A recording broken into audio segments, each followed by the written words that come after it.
그걸 한번 공감을 해보자 그런 것입니다. 우선 박정희는 한국 민주주의 건설자입니다. 그리고 그 건설을 싸워가면서 했어요. 싸워가면서. 북한도 홍감정권과 싸우고 남한의 이적 세력과 수구 세력과도 싸웠습니다. 어떤 사람이 수구 세력이냐? 공장 지으려고 하면 들어놓는 사람, 일단 정부가 하는 것은 무조건 일단 반대하는 사람, 고속도로 놓으려고 할 때 반대했던 사람, 이런 사람들이 수구 세력. 그러니까 박 대통령은 북한과 남한의 수구 세력과 양면 작전을 해가지고 그 속에서 국가를 근대화하고 민주주의를 키우고 그 민주주의 체제를 지켜냈어요. 그런 점에서 박정희가 진짜 민주투사입니다. 박정희라는 사람이 민주투사입니다. 박 대통령은 애국자였습니다. 한문적으로 이야기하면 국가주의자라고 하기도 하죠. 그러나 국가주의라고 하면 보통이 배타적 국가주의를 이야기하는 경우가 많아요. 히틀러처럼. 그러나 박 대통령은 애국적인 열려있는 마음을 여는 나라를 여는 그런 애국자였습니다. 오히려 애국자라는 표현이 더 맞다고 봅니다. 애국자는 국가주의자는 어떤 경우에서 자유민주주의자와 좀 다른 경우가 있어요.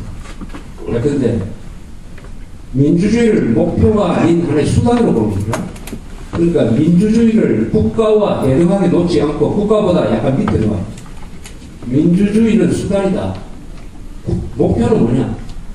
국가와 국민의 안전과 자유와 행복이다. 이렇게 딱 개념 설정을 하고 서열을 딱 매기는 사람이에요. 그래서 국가가 위기에 처했다. 이 국가를 살리기 위해서는 민주주의를 일단 정지시키지 않으면 안 된다. 제한하지 않으면 안 된다고 했을 때 과감하게 국가를 선택합니다. 민주주의를 선택하는 게 아니라 국가를 선택합니다. 그래서 이게 어떻게 보면 진정한 우파 정신이에요. 우파와 자유민주주의가 조금 다를 때가 있습니다. 어떤 경우에서 딱 갈라지는 거예요.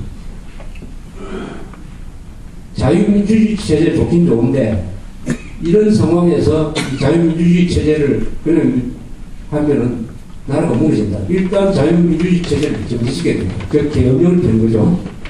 또는 경우에 따라서 쿠데타를 하는 겁니다. 그래서 좀 국가를 살려야 되겠다. 이렇게 생각하는 게 국가를 우선시합니다. 국익을 우선시합니다. 김대중 씨도 국익과 국가와 민족을 여러 번 이야기를 했습니다. 그런데 김대중 씨는 어떤 생각을 가진 사람이냐 하는 것이 자료로서 나온 게 있어요.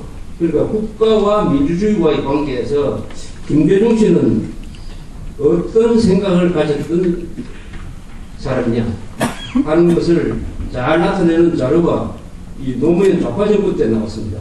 김대중 납치 사건을 재조사하는 국정원의 조사가 있었어요. 그래가지고 김대중 납치에 박 대통령이 지시를 했느냐 안 했느냐 했지만은 증거를 잡지는 못했습니다. 그 과정에서 김대중 씨한테 꽤 불리한 자료가 하나 나오고 계세요. 국정원 보고서는 좌파 정권 하에 국정원 보고서입니다. 이렇게 보고서에 기록을 해놨어요. 왜 김대중 납치 사건이 일어났느냐 하는 것을 설명하는 전 단계로서 이렇게 보고서 제가 한 읽어보겠습니다. 또한 기자회견 및 각종 강연회 등을 통해 김대중 씨는 한국은 경제위기로 박정권은 곧 망할 것이며 해외 도포와 연대하여 박정권 타도운동을 전개하자. 북한은 빵은 있지만 자유가 없다. 한국은 빵도 자유도 없다. 박정권은 국제적 권력과 권력층의 압력으로 오래가지 못할 것이다. 내가 집권하면 남북적 연방제와 대중경제를 구현하겠다. 미국은 대한 원조를 중지하고 박정권의 독재를 저지하는 데 직접 개입해야 한다. 등등의 강경한 발언을 하였다. 이렇게 적었어요. 여기서 두 가지 형식과 이 문장 중에서 굉장히 문제가 되는 게 많아요. 자, 1970년대, 이때는 1972년, 3년 때입니다. 북한은 빵은 있지만 자유가 없다. 한국은 빵도 자유도 없다. 이렇게 설명했어요. 이게 맞습니까? 아니 70년대에 김대중 씨는 어디에 살았는데 한국은 빵도 없다고 그러죠. 70년대에 굶어 죽은 사람 있습니까? 제가 사회부 기자를 잘 해서 아는데 굶어 죽는 사람 기사가 신문에 나온 건 60년대 말이 끝이에요. 그 뒤에 대한민국에서는 굶어 죽는 사람 아무도 없습니다. 그런데 북한하고 비교해가지고 북한은 빵도 있는데 남한은 빵이 없다. 아니 그럼 70년대에 남한이 북한보다 못 살았습니까? 경제적으로? 그런 적이 없습니다. 그 다음에 한국은 빵도 없고 자유도 없다. 그런데 북한은 빵은 있는데 자유가 없다. 그러니까 남한은 제로고 점수를 매기면 제로고 북한은 50점이라는 얘기 아닙니까? 아니 북한은 50점 받고 남한은 빵점 받는 게 1970년대였습니까? 1970년대 우리는 박 대통령 지도하에 두 차례 석유 위기를 극복을 하고 중화공업을 건설을 하고 중동 건설 시장으로 진출을 하고 그 다음에 새마을 사업을 일으키고 해가지고 대한민국을 배탐급에서 미들급 국가로 바꾸고 그 바탕 위에서 오늘날 대한민국이 먹고 사는 그 바탕을 만든 위대한 연대입니다. 1970년대는 개발연대 중에서도 가장 업적이 많은 연대예요. 이런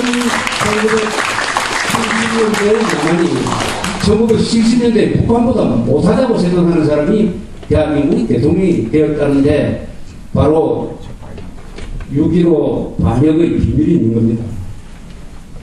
두 번째, 내가 집권하면 남북 인방제와 대중경제를 구현하겠다. 이것은 체제를 바꾸겠다는 겁니다. 이 말 자체가 이거는 반역성이 있습니다.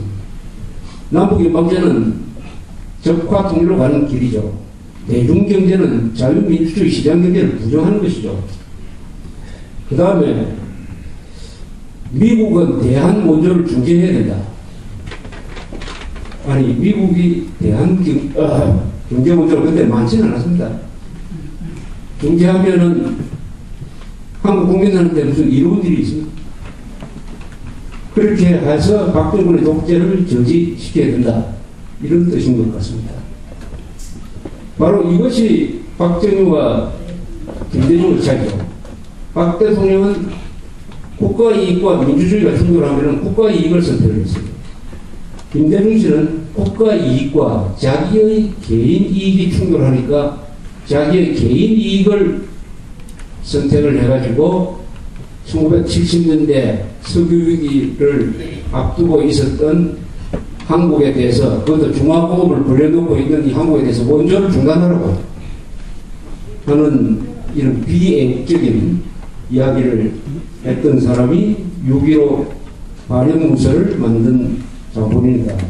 이런 점에서 박정희는 국가주의자고 김대중은 가짜 민주주의자다. 이렇게